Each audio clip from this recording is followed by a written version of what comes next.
The Poland-Czechoslovakia War, also known, mostly in Czech sources, as the Seven-Day War, was a military confrontation between Czechoslovakia and Poland over the territory of Cieszyn Silesia in 1919. The Czechoslovak government in Prague requested that the Poles cease their preparations for elections to the Polish Sejm in the area that had been designated Polish in the interim agreement, as no sovereign rule was to be executed in the disputed areas. The Polish government declined, and Czechoslovak units attacked the Polish part of Cieszyn Silesia to prevent the elections in the contested territory. The attack was halted under pressure from the Entente. The result of the war was the new demarcation line, which expanded the territory controlled by Czechoslovakia. It led to the division of the region of Cieszyn Silesia in July 1920, and left a substantial Polish minority in Czechoslovakia in the region later called Zárolci. The division of Cieszyn Silesia did not satisfy Poland and led to the Polish annexation of Zárolci in 1938.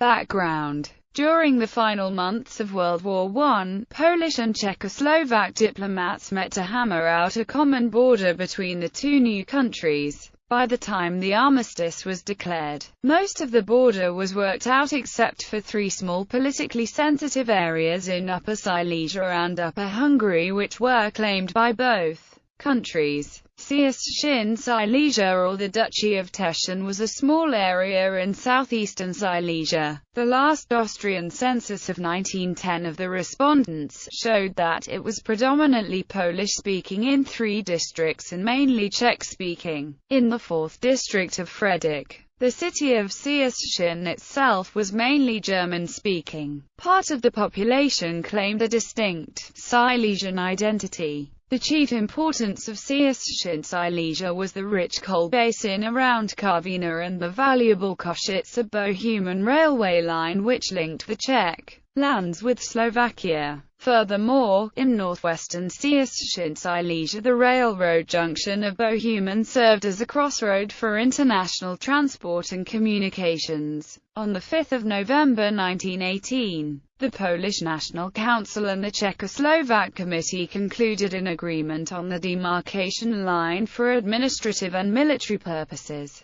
and divided the area along the ethnic boundaries. The Frederick district and a small part of the Freistadt district was left on the Czech side. The remainder was accorded to the Poles forces. The Czechoslovak side was led by Josef Snežďárek. Czechoslovak military forces had been formed from the 21st Shooting Regiment Legionaries from France on the strength of 3 battalions. The 54th Flag Infantry of Olomouc, the banner of the 93rd Regiment Infantry of Freistadt, volunteers from the Bohumín and volunteers from all over. The operations of the Czechoslovak forces were joined by other local volunteers, formed in the National Guard with a strength of approximately 5,000 men. From the northwest of Slovakia came the main force that was sent to support the 35th Legionary Regiment from Italy, led by the Italian Colonel Grazioli, and later reinforced with the Shooting Legion Regiment from Italy. During the war, the Czechoslovak Army was reinforced by the newly formed 2nd Brigade with a strength of 6 battalions,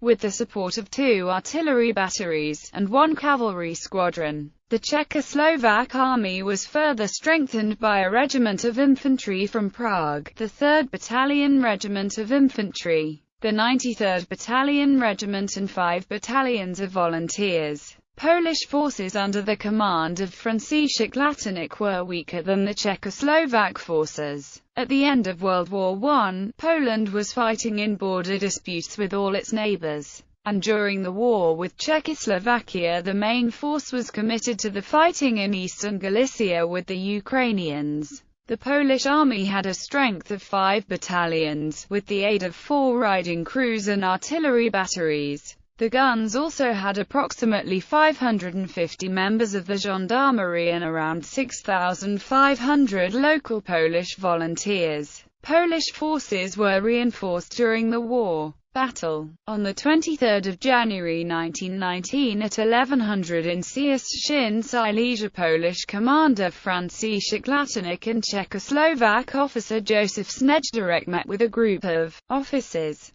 consisting of English, French, Italian and U.S. representatives. The Polish side was given an ultimatum that they evacuate the area to the Biala River in less than 2 hours. After the expiry of this period, the Czechoslovak Army started its operations at 1300, following its operational guidelines to seize Bohumín and Karviná. From the east, at the same time, an attack was launched by the Italian Legionnaire unit. The Czechoslovak Army moved forward, and took Bohumín, all over and Karviná. Cieszyn Silesia was occupied without a fight on 27 January 1919. Polish troops retreated to the river Vistula. On 30 January 1919 Joseph Snejdarek received the order to cross the Vistula and secure the railway line between Bohumín and Jablunkov. They crossed the river, and the Polish troops retreated to Skoczów, where the front line was stalled. Further Czechoslovak reinforcements arrived, which gave Snejdarek an advantage over the Polish units.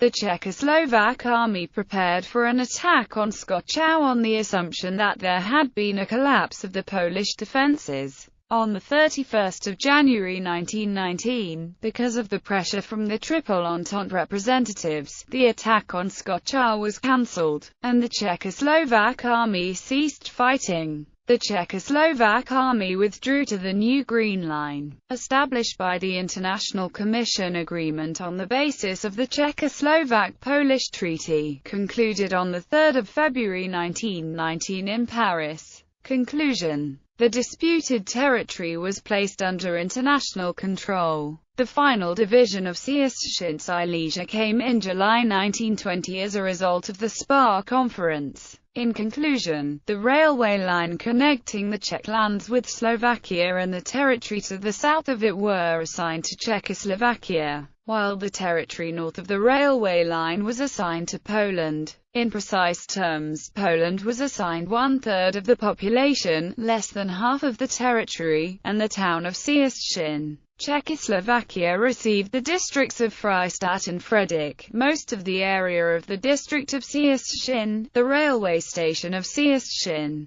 Karviná and coal mines, Třinec with ironworks, and the whole Bohumín-Jablunkov railway line. Some 140,000 Poles were left on the Czech side. Skoczów battle. The original form of the monument in Oliva, commemorating the Czechoslovak victims. The current form of the monument in Oliva, commemorating the Czechoslovak victims. Memorial to Polish Silesian Legionnaires in Cieszyn. Monument to the Polish victims in Zebradivica. Grave of 20 Polish soldiers killed by Czech Legionists on 26 January 1919 in Stonovar.